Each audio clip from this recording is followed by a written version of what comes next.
अचानक इतकी धावपळ झाली की नाही मंडळी, की विचारता सोय नाही. जसं की नाही आपल्या इथं फार्म हाऊसमधलं की नाही थोडं तितकं सामान जे असते की नाही वर वाळू घातलेलंच असतं टेरिसवर. जसं की नाही शेंगा, मिरच्या, मोहरी वगैरे, आणि थोडंसं की नाही निघतच राहतंय. मी वाळू घालीत राहते, साफसूफ करीत राहते.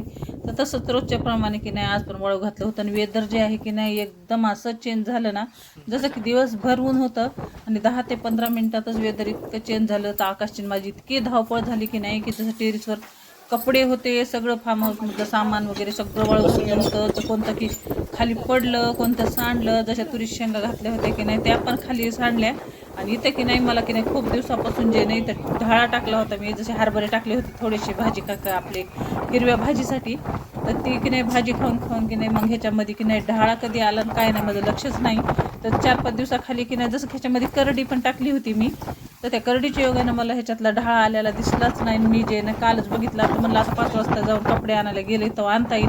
पण वेदर इतकं चेंज झालं की नाही की काही सुधारणं गेलं. तरी पण येताना की नाही मी थोडासा ढाळा खाण्यासाठी आणला. आणि आपल्या की नाही वर म्हणलं कूलरच्या टपमध्ये लावला होता मी.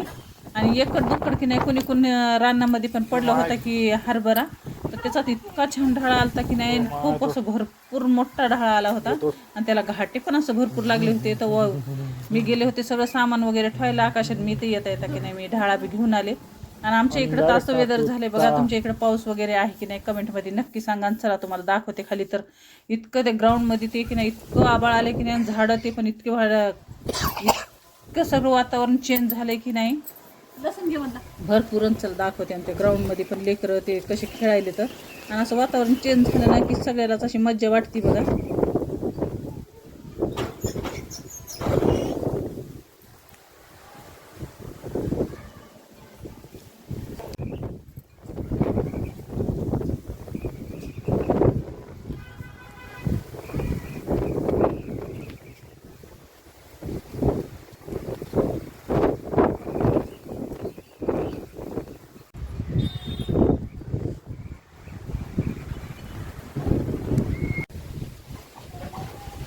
चला वरचा सारा वारा सगळं करून खाली आलो. तर खाली बघतो आमच्या कोंबड्या बिंबड्या सगळ्या जे मध्ये यायला सुरू झालत्या.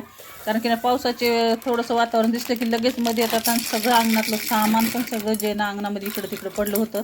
आणि असं वातावरण झालं ना की भजे म्हणा, आलूचे पकोडे म्हणा, कांद्याचे पकोडे म्हणा, नाही तर कमीत कमी पॉपकॉर्न तरी ना आमच्या इथं झालेच पाहिजे.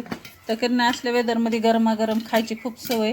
तर चला आमच्या इकडं तर वेदर इतकं सुंदर झालं की नाही, मी तर मस्त गरमागरम पॉपकॉर्न केलेत मंडळी. तर तुम्ही पी सगळेजण या पॉपकॉर्न खायला. आणि तुमच्या इकडं वातावरण कसं आहे काय नाही कमेंटमध्ये नक्की सांगा. आणि कुणी कुणी तर म्हणाले की गारगोंडा पण होते की काय की. तर चला आजचा दिवस खूप छान असा गेला. आणि असं वेदर झालं तर त्याच्यामुळं तर खूप छान वाटतं आहे. तर कसा वाटला व्हिडिओ कमेंटमध्ये नक्की सांगा.